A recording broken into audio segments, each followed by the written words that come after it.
여러분 반갑습니다. 그림 연상법과 이미지 트레이닝을 통해 건축 시공의 이론을 정립하고 익히며 나아가 건축기사, 산업기사 시공 분야의 필기와 실기시험 대비에 여러분께 작은 도움을 드리고자 유튜브 채널을 통해 인사드리는 트러스트박입니다.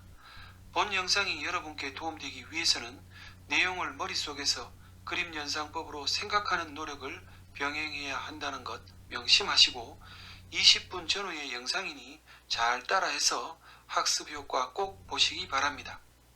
오늘은 지난 시간에 배운 거푸집 공사 내용을 복습하고 연이어 거푸집 공사의 공법에 대해 그림 연상법을 통해 학습해 보도록 하겠습니다.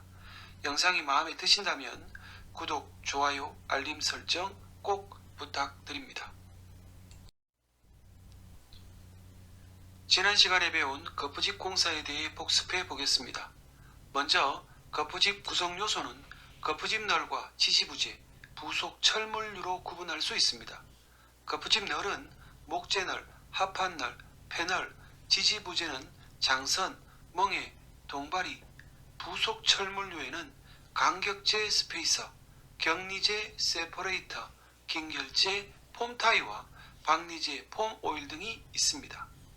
다음은 거푸집 설계의 고려 하중으로 보, 슬래브 밑면과 같은 수평 부재는 생콘크리트 중량, 작업 하중, 충격 하중이고 벽, 기둥, 보 옆과 같은 수직 부재는 생콘크리트 중량과 층압의 하중을 고려하여 거푸집을 설계해야 하겠습니다. 또한 층압에 영향을 주는 요소로 슬럼프 값이 클수록 벽 두께가 두꺼울수록 습도가 높을수록 부어 넣는 속도가 빠를수록 부배합일수록 온도가 낮을수록 거푸집 강성이 클수록 철근 및 철골량이 적을수록 층압이 크게 걸리는 경우가 되겠습니다. 거푸집 조립 순서는 하부에서부터 조립하여 상부로 이어지는 것을 기본으로 이해하면 기초, 기둥, 벽, 보, 슬래브 순으로 조립되는데 여기서 벽을 내벽과 외벽으로 구분하여 내외부로 조립한다고 외워서 내벽을 먼저 조립하고 맨 마지막에 외벽을 조립하는 순서로 기초, 기둥, 내벽, 보, 슬래브, 외벽 순이 되겠습니다. 거푸집 존치기간은 크게 수직부재와 수평부재로 구분되어지는데 수직부재인 기초 옆, 보 옆, 기둥 및 벽 거푸집은 압축 강도로는 5MPa 이상 발현되면 철거할 수 있으며 압축 강도 시험을 하지 않는 경우 기온에 따른 콘크리트 재령으로 존치 기간을 설정하는데 그 내용은 아래의 표와 같습니다. 참고하시기 바랍니다. 그러나 수평 부재인 슬래브 및 지붕 및 보 및 등은 원칙적으로 받침 기둥 즉 동바리가 설치되어 해체한 후 제거할 수 있는데 받침 기둥의 존치 기간은 단층 구조일 경우 설계 기준 강도의 3분의 2 이상, 다층 구조일 경우에는 설계 기준 강도의 100% 이상 발현한 이후에 제거할 수 있으므로 대부분 28일이 경과하여야 수평 부재 거푸집을 철거할 수 있다고 보시면 되겠습니다. 이번 시간에 강의할 내용은 거푸집 공사의 공법에 대해 알아보도록 하겠습니다. 먼저 메탈폼은 철제로 만든 거푸집으로 목재폼과 비교하면 표면이 매끄럽고 강도가 높아 재치장용 즉 거푸집을 뜯으면 그 면이 마감이 되는 콘크리트를 만드는 데 사용하는 거푸집입니다. 메탈폼의 특징은 목재폼과 비교하여 내구성과 정밀도가 높고 전용 횟수 또 쓰고 하는 전용 횟수가 증가하는 등의 장점이 있으며 무거워 취급이 곤란하고 초기에 구입비가 비싸다는 단점 등이 있습니다. 다음은 유로폼으로 콘크리트 거푸집용 코팅 합판과 강제 틀로 구성된 규격화된 철제 패널 거푸집입니다. 아래 사진에서 보다시피 시공은 각각의 유로폼을 붙여서 접합면에 홈으로 웨지 핀을 끼워 조립하는 것으로 주로 수직 부재에 많이 활용하는 실정입니다. 유로폼의 특징으로는 일반합판 거푸집에 비해 정밀도가 높고 전용 횟수가 높아 경제적인 장점 등이 있으나 부재가 작아 조립 해체를 반복해 인력 소모가 많고 곡면 시공이 어려운 단점 등이 있겠습니다. 다음은 갱품으로 갱의 사전적 의미는 범죄 조직이라는 것도 있지만 패거리, 무리라는 뜻도 있어 여기서는 각각의 거푸집 부재를 무리지어 놓은 대형 거푸집으로 이해하면 되겠습니다. 즉 사용할 때마다 작은 부재의 조립 분해를 반복하지 않고 대형화, 단순화하여 한 번에 설치하고 해체하는 벽체 전용 거푸집으로 거푸집널과 장선, 멍에 작업 발판을 일체로 제작하여 사용하는 공법이 되겠습니다. 갱품에서 반드시 기억해야 할 핵심 키워드는 벽체 전용 대형 거푸집과 작업 발판까지 일체화된 것, 이 두 가지로 반드시 기억해야 할 사항이 되겠습니다.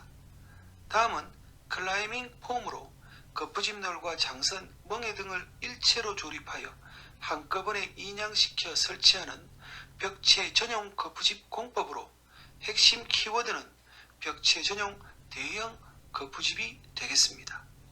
아래에 있는 사진은 갱폼과 클라이밍 폼으로서 두 공법 모두 벽체 전용 대형 거푸집으로 동일하지만 세부적으로 구분을 한다면 갱폼은 작업 발판까지 일체화한 것이 약간의 차이라고 보면 되겠습니다.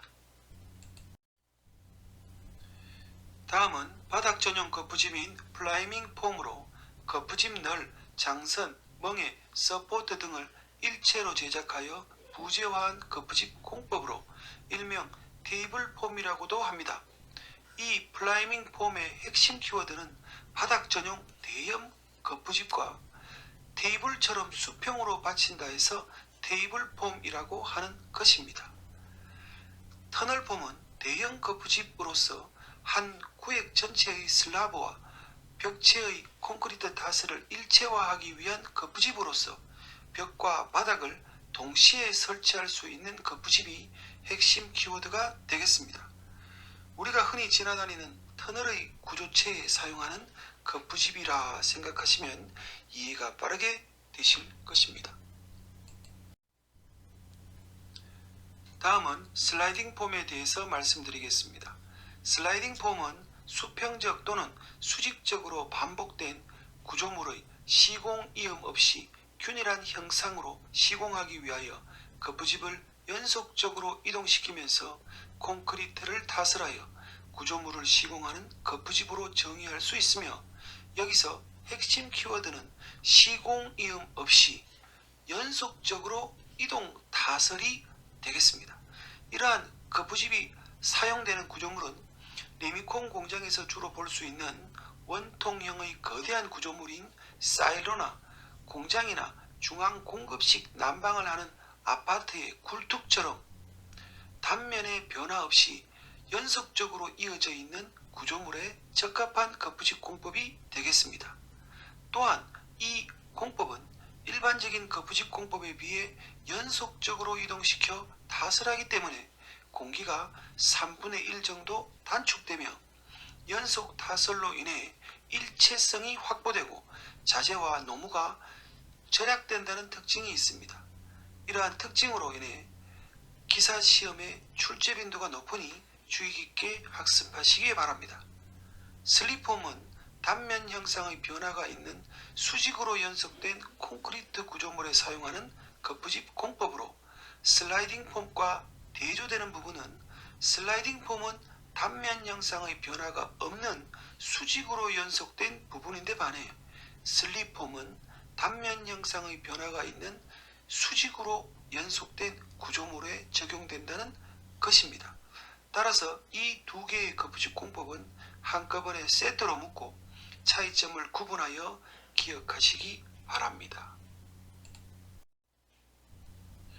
다음은 무지주 공법으로서 무지주라고 하는 것은 지주가 없는, 즉 받침 기둥 없이 볼을 걸어 수평 거푸집을 지지하는 방식으로 수평 지지보라고 합니다.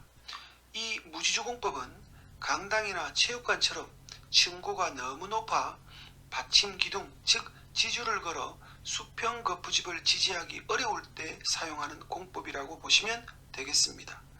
이 무지주 공법에는 크게 보호빔과 패코빔이 있는데 그 특징은 보호빔은 수평 지지보의 수평 길이 조절이 불가능한 데 비해 패코빔은 수평 길이 조절이 가능한 수평 지지보라는 것으로 이러한 특징을 구분하여 기억하시기 바랍니다. 데크플레이트는 철골조에 보에 걸어 지주 없이 사용되는 슬래브용 철판 거푸집으로서 철골 구조일 경우에 보와 보 사이의 슬래브에 데크플레이트라는 철판을 걸어 하부에 지주인 동바리를 설치하지 않고 또한 해체도 하지 않는 형태로 설치하는 철판 거푸집이라고 이해하시면 되겠습니다. 아래 사진에서 이 골판의 철판이 바로 데크플레이트가 되겠습니다. 와플폼은 무량판 구조, 즉 보가 없는 구조 또는 평판 구조에서 이방향 장선 바닥판 구조가 가능한 특수 상자 모양의 기성제 거푸집이 되겠습니다. 아래 그림을 보시면 이 상자 모양의 거푸집을 와플폼이라고 하는데 이 상자 모양의 와플폼을 설치하고 콘크리트를 타설하게 되면 보가 없는 구조인 무량판 구조가 가능하고 이방향 장선 바닥판 구조가 만들어지겠습니다. 여기서 무량판 구조란 철근 콘크리트 구조 방식에서 볼을 사용하지 않고 바닥 슬래브를 직접 기둥에 지지시키는 구조 방식으로 한자로 무는 없을 무, 량은 보, 량자로 보가 없는 구조입니다. 일반적인 구조에서 기둥은 볼을 받치도록 되어 있고 보가 슬래브를 받치도록 되어 있는데 이 무량판 구조는 보가 없기 때문에 바로 기둥이 직접 슬래브를 받치도록 하는 구조가 되는 것입니다. 다음은 VH 분리 타설로 수직 수평 분리 타설 공법이 되겠습니다. 보통 하프 PC 슬래브 공법과 병행하여 적용하는 공법으로 기둥과 벽체 같은 수직 부재를 먼저 타설하여 구조체를 구축하고 각 층마다 슬래브 PC판을 주로 하프 PC판을 기둥과 벽체 같은 수직 부재에 맞물려서 설치하여 마감하거나 하프 PC 같은 경우는 타핑 콘크리트를 타설하여 수평 부재를 완성하는 공법이 되겠습니다. 이상으로 거푸집 공사의 공법에 대해 마치도록 하겠습니다. 오늘 학습반 내용과 관련된 문제를 한번 살펴보겠습니다. 문제: 벽과 바닥의 콘크리트 타설을 한 번에 가능하도록 벽체와 바닥 거푸집을 일체로 제작하여 한 번에 설치하고 해체할 수 있도록 한 것은 2018년 8월 출제된 문제입니다.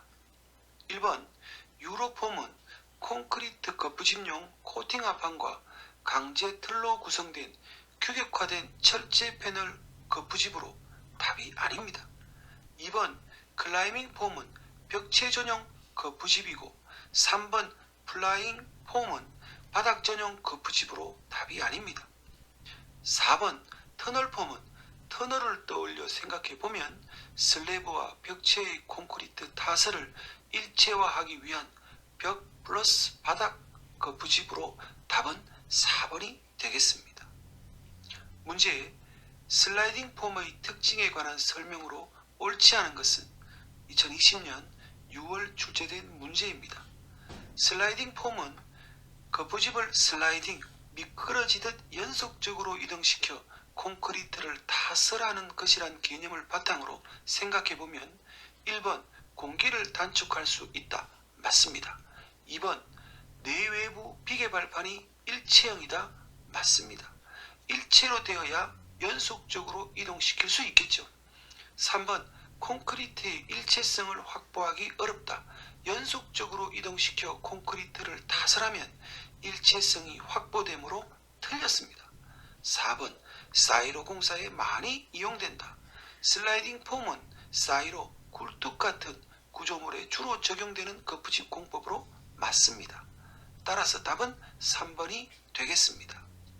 문제. 바닥에 콘크리트를 타설하기 위한 거푸집으로서 거푸집판, 장선, 멍에, 서포트 등을 일체로 제작하여 부재화한 거푸집을 무엇이라 하는가? 2018년 4월 출제된 문제입니다. 문제에서 바닥에 콘크리트를 타설하기 위한 거푸집이라고 하였기에 바닥 전용 거푸집을 말하는 것으로 답은 3번 플라잉 폼이 되겠습니다. 참고로 1번 클라이밍 폼, 4번 갱폼은 벽체 전용 거푸집이 되겠습니다. 이상으로 오늘의 강의 모두 마치도록 하겠습니다. 배운 내용은 그림 연상법을 활용해 쉽고 편하게 학습되었을 것이라 생각되며 이미지 트레이닝을 통해 지속적으로 배운 내용을 머릿속에서 반복 트레이닝하여 기억에 오랫동안 남도록 하여 주시기 바랍니다. 강의한 내용이 혹 마음에 들지 않았거나 부족한 부분이 있더라도 널리 양해해 주시기 바라며 끝까지 들어주셔서 감사드리고 영상이 여러분께 도움이 되셨다면 구독, 좋아요, 알림 설정 꼭 부탁드립니다. 다음 시간에 뵙겠습니다. 감사합니다.